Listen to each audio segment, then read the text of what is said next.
You know, we so often hear the accusation that Israel is an apartheid nation as opposed to the nations which surround it.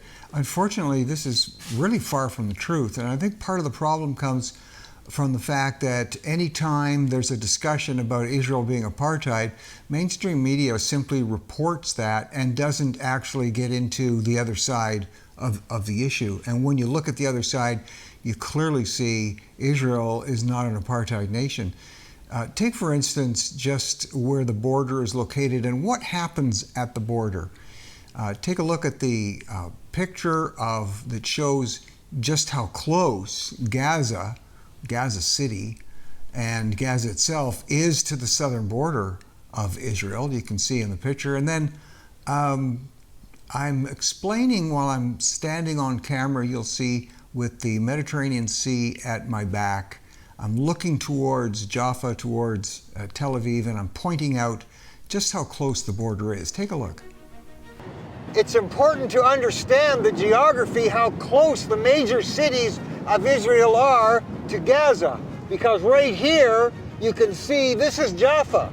Christians will know this as the place where Peter got the vision to, you can eat all different types of food and to take the message out to the world. And just beyond Jaffa is Tel Aviv.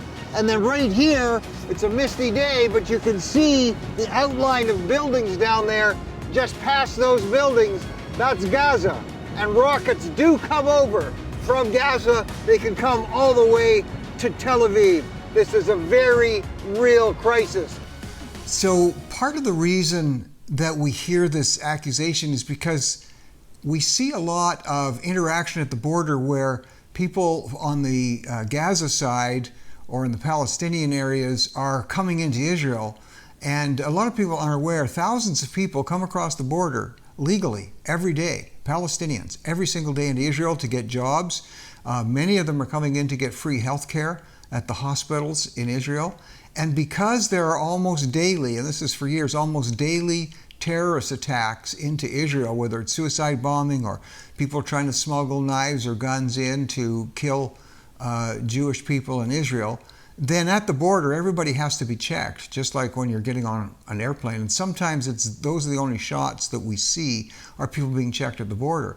But in fact, there is relatively free access for people by the thousands coming in across the border legally into Israel. This is not the case going the other way. The Jewish people cannot cross that border. If they even accidentally stray into Palestinian lands or in the area of Gaza, if they are not killed, they will definitely be captured, held hostage, and other things could happen to them. So when it comes to which nation or nations are apartheid, Israel brings people in, allows people to come in every day, Palestinians from Gaza, but it does not work the other way around. Jews are not allowed to go into those other lands.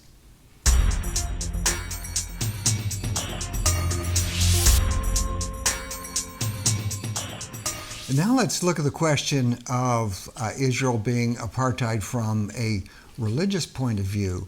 This again is just so far from the actual truth and what happens and what people are allowed to do in Israel as opposed to in the Palestinian lands in Gaza, or as a matter of fact in any of the Islamic states which surround Israel.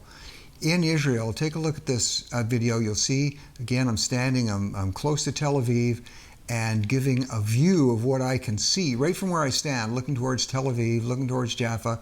You can see very interesting religious sites. Take a look at this. The other thing that's important to point out, if we look at these buildings over here at Jaffa, we can see right here, you can see a mosque, you can see a church, you can see a synagogue.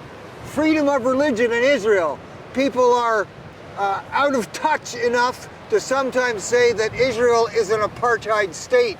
It's completely ridiculous, non-factual. It's a democracy, freedom of religion, freedom of expression, Arabs and Jews living together and Christians. This is the situation, and all in the proximity of the danger of Hamas in Gaza. Israel allows complete freedom of religion, openness of worship, and with that freedom of speech, of course, to criticize the government or criticize any element of life in Israel. That is not the case in any other of the Islamic nations which surround Israel, certainly not the case in Gaza and the Palestinian lands. There has been in the past Christian presence and a percentage of the population, for instance, in the area around Bethlehem and Bethlehem itself. If you go back to 1950, that was about 86% Christian. By the 70s, that had dropped because of terrorist activity and persecution against Christians. That had dropped to about 5%. And now, today, with a number of years now with Hamas in government and successive discrimination and pressures against Christians, about 2% of the population in Bethlehem itself is actually Christian. And worship, freedom of worship, and freedom of speech is simply not permitted in any of the nations or areas around Israel. Only in Israel do you see that level of freedom that we're accustomed to.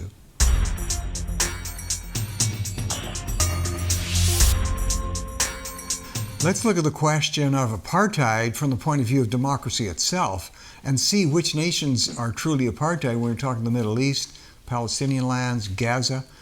Israel, as a matter of fact, is the only nation in that whole part of the world that allows full and free democracy. In Israel, you can vote whether you are Muslim or Jewish or Christian or of any particular faith. Not only that, you can run for office. And many Muslims in Israel do run for office and in fact are elected. In the parliament in Israel, known as the Knesset, there are many members of the Knesset that are Muslim. You don't have that happen in any of the nations that surround Israel, any of the Muslim nations. You certainly don't have that happen in Gaza. In Gaza, as a matter of fact, after the elections in 2006, Hamas has completely controlled the political process. It's on record clearly that there are often times when they kill their political opponents within Gaza, certainly threaten and torture them. And not that long ago, there was an assassination attempt made on the head of the opposition party in Gaza, and his name is Mahmoud Abbas. Thankfully, the attempt was not successful. But it clearly shows, if you're talking about apartheid, where are people treated equally and where are they not treated equally? Israel gives full, fair, and open democratic free treatment, freedom of speech, freedom to criticize, and certainly it does not happen in Gaza.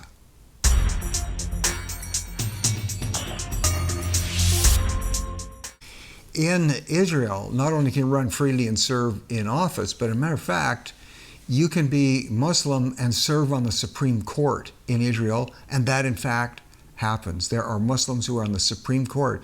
Keep in mind, a very strong Supreme Court in Israel, and Muslims can take rulings and overrule Jewish people, rulings that are coming from the Jewish parties.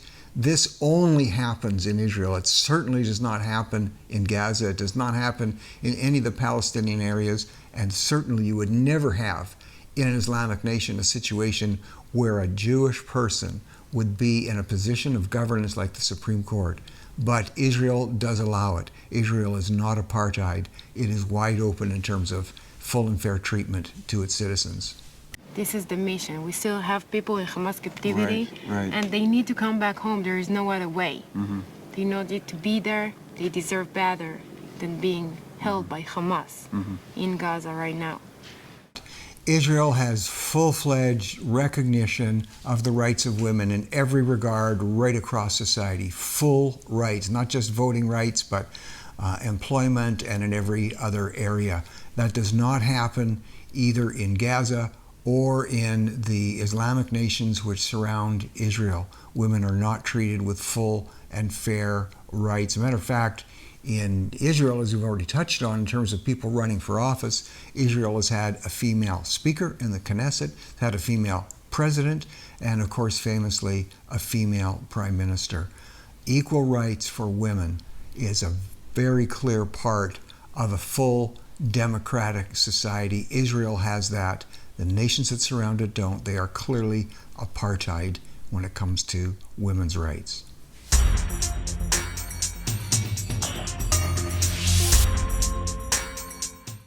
Another area that's really important when we consider which society is full, open, and fair and democratic, and which societies are really the apartheid ones, Israel allows full recognition of minority rights, and especially when it comes to orientation, especially when it comes to issues of gender, it is full and free treatment of all people in Israel.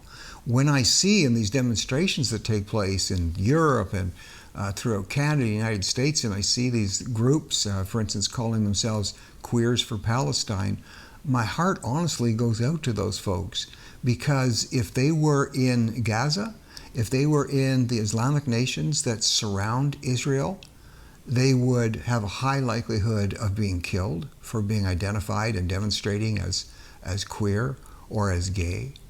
Whereas in Israel, it is an open society and people can freely have full rights and proclaim and speak up for the gender of their choice, the orientation of their choice. That does not happen in the nations that surround Israel. Only in Israel does that happen. So for all of these areas, this is why Israel is rated among the highest of democratic nations when it comes to individual human rights. Israel is clearly not apartheid. Israel is wide open, and they are dealing with and surrounded by nations which clearly are apartheid in the treatment of the people who live within their borders.